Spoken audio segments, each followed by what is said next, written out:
Antes del tiempo, antes del espacio, antes incluso del silencio, Dios era. No había cielo ni polvo de estrellas. No existía el arriba ni el abajo. No había oscuridad porque aún no había luz que pudiera faltar. Solo estaba Él, eterno, consciente, pleno. El universo no dormía porque todavía no había nacido. Y entonces, en ese vacío que no era vacío sino posibilidad infinita, Dios decidió crear. No por necesidad, no por soledad, sino por amor. El abismo se estremeció, como si algo invisible hubiera respirado por primera vez. Donde no había nada, comenzó a gestarse el acto más poderoso de toda la existencia. No fue una explosión, fue una orden. No fue caos, fue voluntad. La voz de Dios no sonó como trueno, porque aún no existía el sonido. No resonó en el aire, porque el aire todavía no había sido formado. Pero aún así, la palabra fue pronunciada, y al ser pronunciada, empezó a escribir la historia. Sea. Esa sola intención contenía galaxias enteras, mundos que girarían sin cansarse, aguas que aprenderían a obedecer, criaturas que aún no sabían que algún día mirarían al cielo preguntándose de dónde venían. El universo estaba a punto de abrir los ojos, pero antes de que la luz naciera, antes de que el primer día pudiera llamarse día, algo crucial estaba por ocurrir, la separación entre lo que es y lo que no es. Y en ese instante decisivo, cuando la nada temblaba ante la voz del Creador, todo quedó suspendido, como si la creación misma contuviera el aliento. La creación estaba en suspenso. No había relojes, pero ese instante marcó el primer momento de la historia.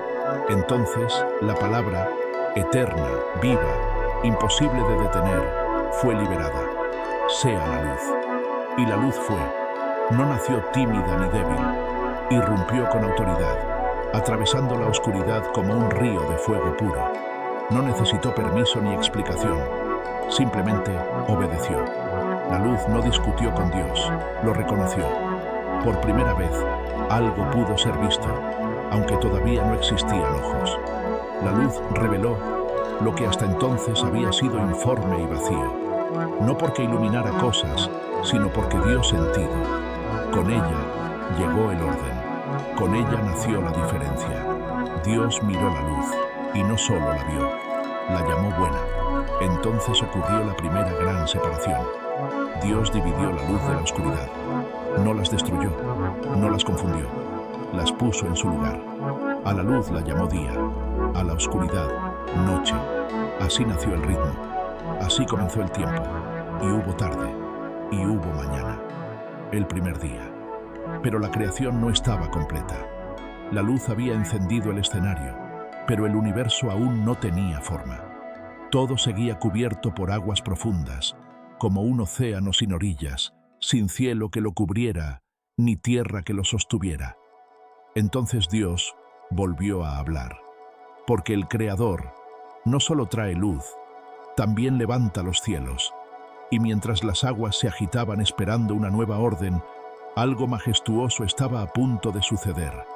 El nacimiento del firmamento, el espacio donde las estrellas algún día contarían la gloria de Dios. La luz ya brillaba, el tiempo ya respiraba, pero el mundo seguía cubierto por aguas profundas, inquietas, sin límites ni dirección. Entonces Dios habló otra vez. Su voz no apresuró el proceso, no hubo duda, no hubo corrección. Cada palabra caía con la precisión de un arquitecto eterno. Haya un firmamento en medio de las aguas. Y el firmamento existió.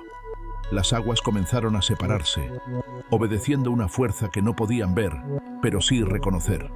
Unas descendieron, otras se elevaron. Entre ellas apareció un espacio inmenso, abierto, majestuoso. No era vacío, era posibilidad. Así nació el cielo. No aún lleno de estrellas, pero preparado para sostenerlas. No aún surcado por aves, pero listo para recibirlas. Dios llamó a ese firmamento cielos, y con ello dio al universo una nueva dimensión. El arriba y el abajo, lo alto y lo profundo. Y hubo tarde, y hubo mañana, el segundo día. Sin embargo, Bajo el cielo recién formado, las aguas seguían cubriéndolo todo. No había suelo donde caminar. No había lugar donde la vida pudiera afirmarse. El mundo necesitaba estabilidad. Necesitaba tierra. Dios contempló la obra hasta ese punto. No estaba incompleta, pero aún no era habitable.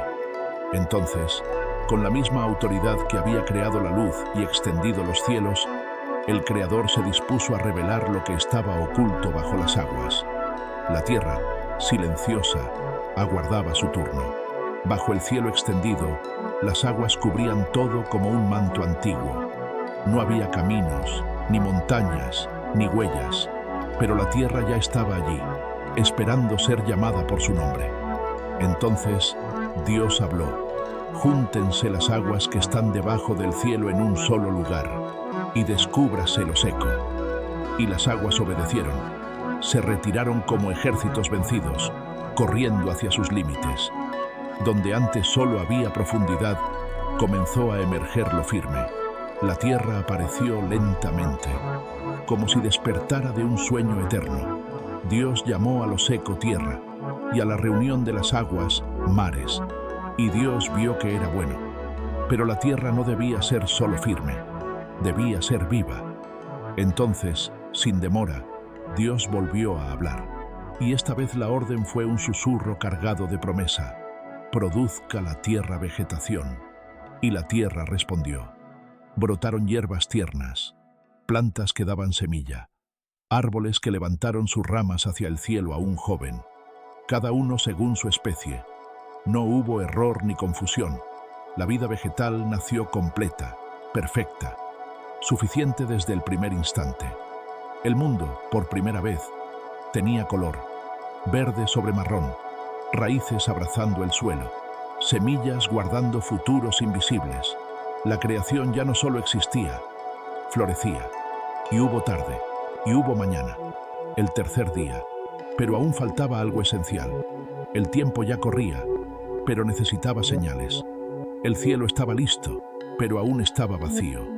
La luz existía, pero debía aprender a marcar estaciones, días y años. Dios miró los cielos y se preparó para llenarlos de gloria. La tierra florecía. Los mares respiraban, el cielo se extendía en silencio, esperando. Entonces Dios habló de nuevo, y su palabra no solo creó luz, sino orden dentro del tiempo.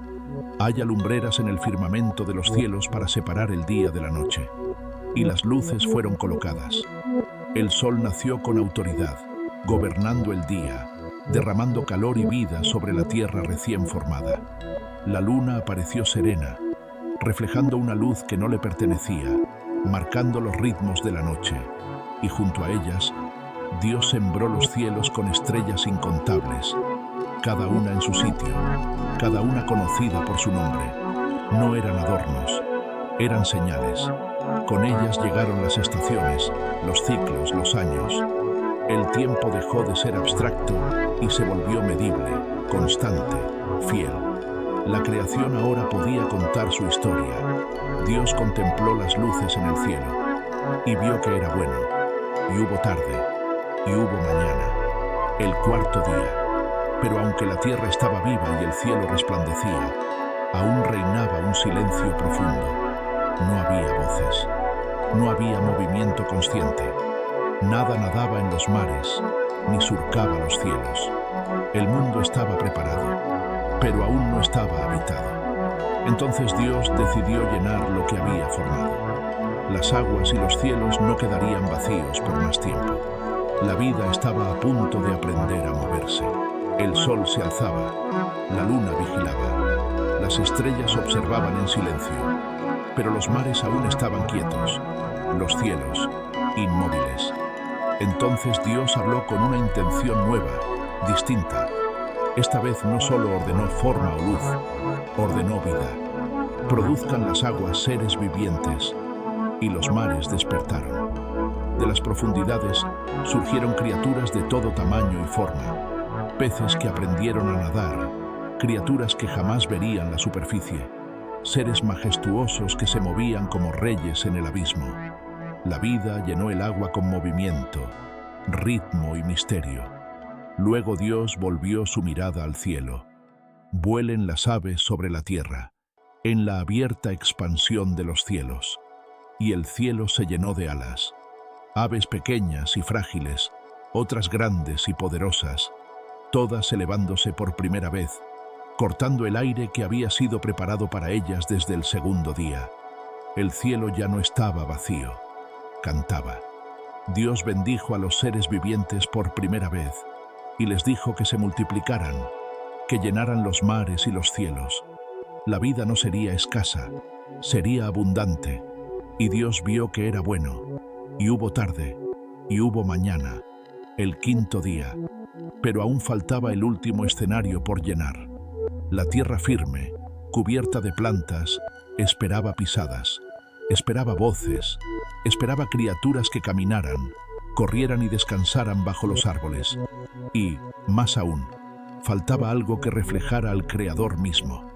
Dios hizo una pausa. La creación estaba a punto de alcanzar su punto más alto. La tierra, fértil y preparada, esperaba en silencio. Había raíces, había sombra, había alimento, pero aún no había pasos. Entonces Dios habló nuevamente, y su voz resonó sobre lo firme. Produzca la tierra seres vivientes. Y la tierra respondió. Animales surgieron según su especie, criaturas que corrían por los campos, otras que se deslizaban cerca del suelo, algunas fuertes, otras ágiles, todas perfectamente diseñadas. La vida caminó por primera vez sobre lo seco. El mundo comenzó a moverse de una manera nueva, más cercana, más tangible. La creación estaba casi completa. Dios observó todo lo que había hecho. La luz, los cielos, los mares, la tierra, las plantas, los animales. Todo estaba en armonía. Todo era bueno, pero aún faltaba algo esencial. Ninguna criatura podía contemplar la creación y comprenderla. Ninguna podía mirar al cielo y preguntarse por su origen. Ninguna podía amar de manera consciente. Entonces ocurrió algo distinto. Por primera vez, Dios no dijo simplemente «sea». Dios deliberó. Hagamos al ser humano a nuestra imagen, conforme a nuestra semejanza. El universo entero quedó en silencio. La creación sabía, aunque aún no podía entender, que estaba a punto de presenciar algo único. No otro animal, no otra forma de vida, sino una criatura capaz de reflejar al Creador mismo. El polvo de la tierra aguardó. El aliento divino se preparó. El momento más íntimo de la creación estaba por comenzar. El cielo observaba. La tierra contenía el aliento. La creación entera parecía inclinarse. Dios no habló a la distancia esta vez. Dios se acercó. Tomó polvo de la tierra, la misma tierra que había mandado a surgir, y con cuidado formó al ser humano. No fue un acto apresurado, fue intencional. Cada detalle tenía propósito. El cuerpo estaba completo, pero aún inmóvil. Entonces ocurrió lo impensable. Dios inclinó su rostro hacia la criatura de barro y sopló aliento de vida. El polvo respiró, los ojos se abrieron, y el ser humano vivió. No solo existía, era consciente, capaz de pensar, de sentir, de elegir, portador de la imagen del Creador. Dios llamó a esta criatura Adán y le dio dominio sobre la tierra, sobre los mares y sobre los cielos. No como tirano, sino como cuidador. Pero algo no estaba completo. El ser humano podía caminar entre árboles perfectos, nombrar animales, contemplar la creación, y aún así, estaba solo. Dios lo vio. Y por primera vez desde el comienzo del universo, Dios dijo algo diferente. No es bueno que el hombre esté solo. El jardín estaba lleno de vida, pero faltaba compañía. Faltaba alguien que pudiera mirar al ser humano y reconocerse. Entonces Dios preparó una obra aún más profunda, no desde el polvo, sino desde la carne, no desde la tierra, sino desde la relación. El descanso cayó sobre Adán, y un nuevo milagro comenzó a formarse. El jardín estaba en paz, los ríos fluían, los árboles daban fruto sin esfuerzo, pero el ser humano, aún rodeado de perfección, no estaba completo. Dios hizo caer un sueño profundo sobre Adán. No fue un sueño común, sino un descanso lleno de propósito. Mientras Adán dormía, Dios tomó de su costado y comenzó una nueva creación, no formada del polvo, sino de la vida misma. Cuando Adán despertó, no estaba solo. Ante él estaba la mujer, no inferior, no superior, igual en valor, distinta en forma, un reflejo complementario de la imagen divina. Dios la llevó ante el hombre, y en ese instante nació algo nuevo en el universo, la relación. Adán la reconoció sin que nadie se lo explicara. Hueso de mis huesos, carne de mi carne. Así nació la unión, así nació el amor, así nació la familia. No había vergüenza, no había miedo, no había separación. El ser humano caminaba con Dios, hablaba con Él, vivía en armonía con la creación. El jardín del Edén no era solo un lugar, era comunión. Dios los bendijo, les dio propósito, responsabilidad y libertad. Todo les había sido dado, con una sola advertencia. En medio del jardín había dos árboles especiales. Uno representaba la vida eterna, el otro, el conocimiento del bien y del mal. La libertad era real, la obediencia, una elección. La creación era perfecta, pero la historia aún no había terminado. Porque donde hay libertad, también existe la posibilidad de elegir mal. Y en el silencio del jardín, algo comenzó a observar. El Edén seguía siendo hermoso. El aire era puro. La comunión con Dios era constante. Pero no todo lo que observaba el jardín venía con paz. Entre los árboles se deslizó la serpiente, astuta, silenciosa, paciente. No llegó con gritos ni amenazas. Llegó con una pregunta, porque la duda siempre entra disfrazada de curiosidad. De verdad, Dios les dijo, no negó a Dios, no atacó de frente, solo sembró incertidumbre. La mujer escuchó. El fruto era hermoso, deseable, parecía inofensivo. La palabra de Dios se enfrentó por primera vez a otra voz, y en ese instante, la confianza fue puesta a prueba. Eligieron. El fruto fue tomado. El límite fue cruzado. La armonía se quebró. Sus ojos se abrieron, pero no como esperaban. No vieron grandeza, vieron vergüenza. Por primera vez, el miedo entró en el corazón humano. Se escondieron. No porque Dios hubiera cambiado, sino porque ellos sí. Cuando Dios caminó por el jardín, llamó al ser humano por su nombre. ¿Dónde estás? No era una pregunta de ubicación, era una pregunta de relación. El pecado había entrado al mundo. La creación entera sintió el impacto. Lo que había sido perfecto ahora estaba herido. Pero incluso en ese momento oscuro, Dios no abandonó. Pronunció juicio, sí, pero también promesa, porque la historia no terminaría en caída. En medio de la ruptura, Dios anunció que algún día, de la descendencia humana, vendría quien vencería al mal definitivamente. El Edén se cerró, pero la esperanza quedó abierta.